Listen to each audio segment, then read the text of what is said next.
In child development, one of the most important milestones is a concept called object permanence.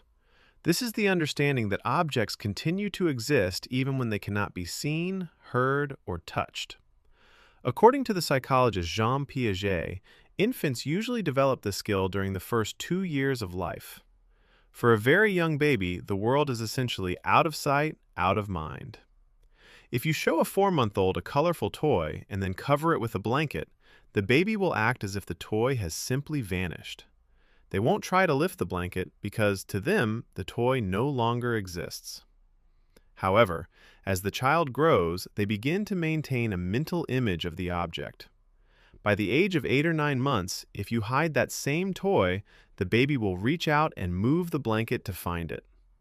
This shows they understand that the toy is still there even though it is hidden. Developing object permanence is a crucial step because it allows children to move on to more complex tasks like symbolic play and language development.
Let's take a look at plate tectonics.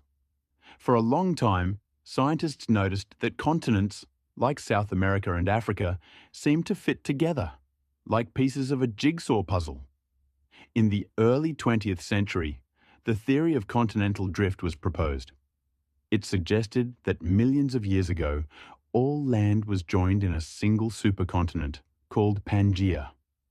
Over time, this landmass broke apart, and the continents drifted away. But how do continents move? The Earth's outer shell is not one solid piece. It is broken into sections called tectonic plates. These plates float on a layer of hot, semi-liquid rock deep inside the Earth. As plates move, they interact. At divergent boundaries, plates pull apart, and molten rock rises to create new crust. At convergent boundaries, plates collide. This pressure pushes the land up to form mountain ranges, like the Himalayas.